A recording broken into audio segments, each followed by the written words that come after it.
Hola, hoy les traigo un creepypasta, bienvenidos a Historias para no dormir. Les recomiendo que si son muy sensibles no escuchen esta historia. El día que conocí a Mary, un día de verano de 2007, realmente terminé hablando con una puerta. Bueno, más que hablar con una puerta, escuché los sollozos y las plegarias que venían del otro lado de esa puerta. Hablé con Terence, el esposo de Mary durante 15 largos años. Mary aceptó verme porque a mi edad era imposible que trabajara para algún periódico y en realidad, yo no parecía otra cosa que un estudiante obsesionado con algunos temas, ocupado en su carrera y, si todo salía de acuerdo al plan, esperanzado en escribir algunas piezas de ficción, en algún momento. Y eso era todo lo que yo era. Obtuve la dirección de su casa y acordé visitarlos en un fin de semana en el que yo estaría en Chicago visitando a una tía. Terence me recibió, Mary se había encerrado en su habitación. Acampamos junto a la puerta durante media hora. Terence intentó calmarla, convencerla de que saliera, pero fue inútil. Me entretuve tomando notas desde el banquillo en el que el marido me instaló. No quise dar la entrevista por perdida y traté de escuchar la discusión, captar algún dato. No logré entender mucho de lo que Mary dijo, estaba histérica y no paraba de repetir algunas cosas sobre sus pesadillas. Tras varios intentos, Terence tiró la toalla y se disculpó conmigo. Abandoné la casa un tanto desanimado, pero logré convencerme de que aquello no era para tanto. Después de todo, esto era un pasatiempo y nada más. Además, si Mary nunca lograba salir de su cuarto, tenía que haber alguien más. Mary era la administradora de un pequeño foro electrónico de anuncios, un BBS, con base en Chicago, en 1992, cuando tropezó con Smile.jpg y su vida cambió para siempre. Tenía apenas 5 meses de casada cuando pasó a formar parte de los 400 usuarios que, se estima, abrieron el hipervínculo. Ella, sin embargo, es la única que ha hablado abiertamente sobre la experiencia. El resto han permanecido en el anonimato o quizá han muerto. Fue en 2005, cuando apenas cursaba la preparatoria, que Smile.jpg atrajo mi atención por mi creciente interés en los fenómenos surgidos en Internet. Mary solía ser la víctima que suscitaba para darle credibilidad a un fenómeno que también llegó a denominarse como Smile.dog. Lo que más me atraía era el absoluto silencio en Internet sobre la cuestión, la gente familiarizada con los rumores y dispuesta a hablar sobre ellos los consideraba apenas un hoax, pues incluso dedicando algunas horas a la tarea, es imposible encontrar la imagen. Ciertamente, existen muchas fotos manipuladas con la finalidad de hacerse pasar por la original y es eso lo que uno va a encontrar en los primeros intentos con cualquier buscador.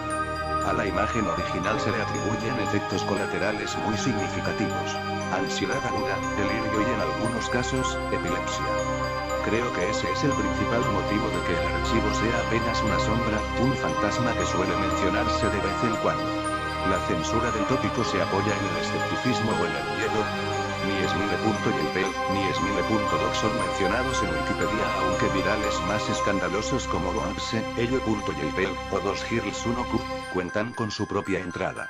Asimismo, cualquier intento de subir una contribución referente a Smile.jpg, es sistemáticamente eliminada por cualquiera de los múltiples administradores de la enciclopedia en línea. Al parecer, ya se hablaba de Smile.jpg en los remotos tiempos de Usenet, e incluso existe una historia muy persistente sobre un hacker que en 2002, inundó los foros de sátira y humor de Something Awful con la imagen, volviendo epilépticos a casi la mitad de su público. Se cuenta también, que para finales de la década de los 90, una cadena circuló vía email con el asunto. Sonríe, Dios te ama. Sin importar los altos márgenes de exposición que estos eventos supondrían, pocas personas admiten haber tenido contacto con el archivo y hasta ahora, ninguna página o vínculo convincente ha sido descubierto. Aquellos que claman haber visto Smile.jpg, suelen alardear agregando que en el momento en que lo vieron estaban muy ocupados como para guardar una copia en su disco duro. De cualquier modo, las descripciones de las presumibles víctimas suelen tener algunos puntos de coincidencia. Un perro, cuando se especifica su raza, un husky siberiano, iluminado por el flash de la cámara en una habitación en penumbras. El único detalle que se distingue en la imagen es una mano que surge desde la penumbra y usualmente, no parece hacer nada más que posar, hacia el margen izquierdo. Por supuesto, el enfoque de la imagen es el perro, o la criatura similar a un perro, como también suelen llamarlo. El animal muestra una par de filas de enormes, blancos y afilados dientes, con un gesto que casi parece humano. Se suele agregar que la imagen se ha quedado dentro de la cabeza del espectador y que conforme se repite, vuelve en momentos de distracción durante el día, esta va envolviendo la mente, hasta el punto en el que la imposibilidad de pensar en otra cosa se confunde con la sensación de no poder mirar hacia otra parte y la imagen comienza a despertar impresiones en los otros sentidos. Estos, por llamarlos así, episodios, parecen estar relacionados con los diagnósticos de epilepsia y también con la aparición de pesadillas, nítidas y paulatinamente más inquietantes. Después de que la condición empeora, el testigo suele terminar medicado y esto, al menos en algunos casos, suele mitigar el proceso.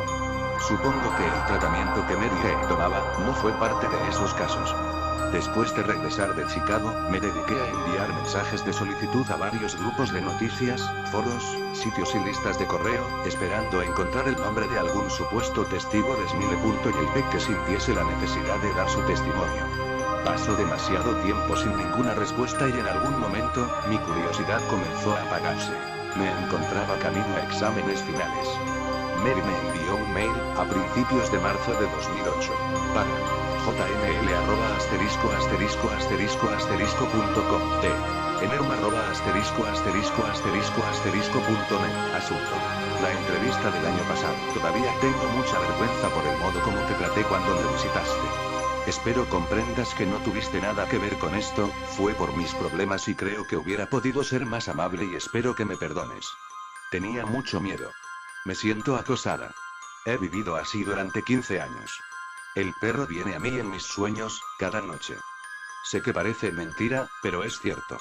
Hay algo, un color, algo que hace que las pesadillas que tengo no se parezcan a ningún sueño que hubiera tenido antes y ya no recuerdo tanto los sueños que tuve antes. En mis sueños, nunca me muevo. Nunca hablo.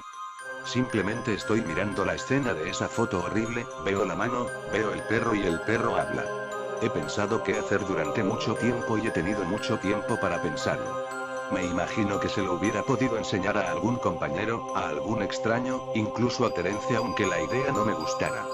Cada noche durante 15 años, Smile.dog ha venido a mis sueños y me ha exigido que difunda la palabra y entonces, si el perro cumple con su palabra, me dejará en paz.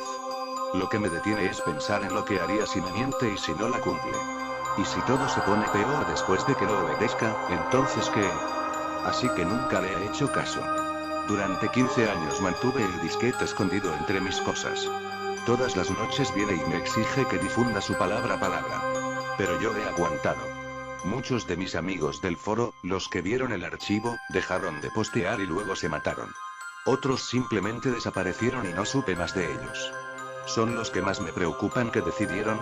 ¿Le hicieron caso? Perdóname, pero cuando hablaste con mi esposo y acordaron una cita yo sentía que al fin me iba a volver loca. Había decidido darte el disquete. Ya no me importaba si el perro estaba mintiendo o no, quería que todo terminara, como fuera. Tú eres un extraño, alguien de quien no tengo idea de su vida y con la que no me siento obligada a nada. Por eso pensé que sería más fácil, dártelo para tu investigación y que no me importara que fuera a pasar contigo. Pero antes de que llegaras me vi en el espejo y me di cuenta de lo que estaba haciendo.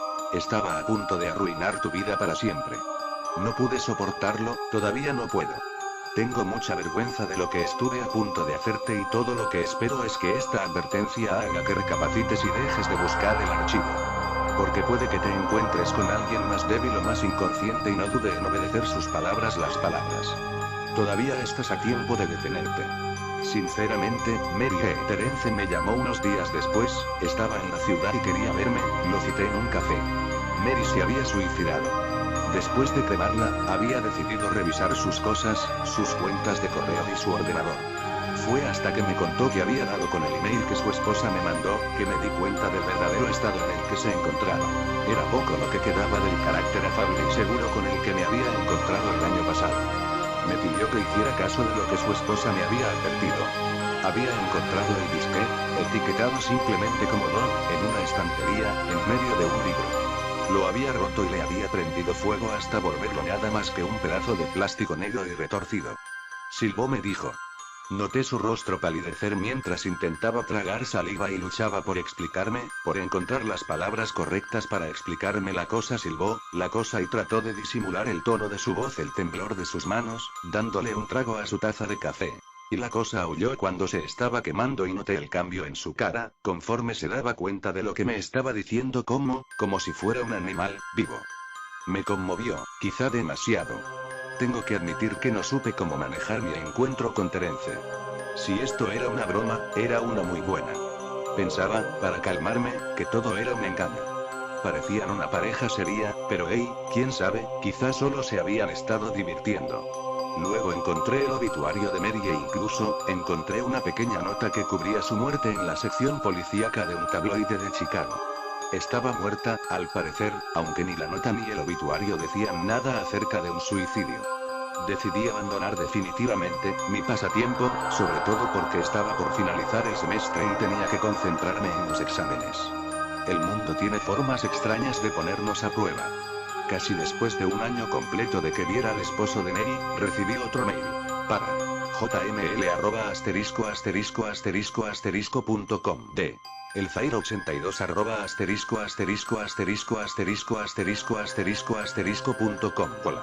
Encontré tu correo electrónico en una lista de correo. Tu perfil decía que estabas buscando a Smiledov.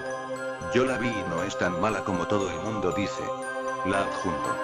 Hay que difundir la palabra palabras. El fin del mensaje todavía me da escalofríos. Mi cliente de mail mostraba un archivo adjunto. Su nombre, como era de esperarse, era Smile.jpg. Consideré si bajarlo o no. Era muy probable que fuese falso, todo lo que había pasado no volvía más probable otro resultado. Además, aún no estaba completamente convencido de los dichosos poderes de un simple fichero. El caso de Mary me había sacudido, claro, pero no era una paciente psiquiátrica de cualquier forma. Además, ¿cómo es que una simple imagen podría hacer lo que se supone que ésta hace? ¿Qué clase de criatura es capaz de romper la mente de un ser humano usando como único medio sus ojos? Por otro lado, no todo podía ser una mentira, algo tenía que existir del otro lado de la leyenda. Si descargaba la imagen, si la miraba, si al final de todo resultaba que Mary se encontraba en lo correcto, si Smile.dog venía a mí en mis sueños a exigirme que difundiera su palabra palabras, ¿qué haría entonces? Viviría como lo hizo Mary, luchando con todas mis fuerzas durante el resto de mi vida, para no rendirme ante las órdenes de la criatura, hasta finalmente sucumbir a mi propia muerte o mi propia locura. ¿Y si elegía el otro camino, a quién le cargaría algo como esto? En mi intención original, que era escribir un artículo corto sobre Smile.jpg, había pensado que podía anexar la imagen como evidencia, pero en esos momentos no esperaba que cualquiera que leyera el artículo, cualquier interesado, terminara afectado. Asumiendo que el archivo adjunto en el mail terminara afectado. Asumiendo que el archivo adjunto en el mail fuera genuino, sería lo suficientemente malicioso como para salvarme a mí mismo de esta forma. Bueno, esto fue todo, gracias por mirar el vídeo y suscríbanse.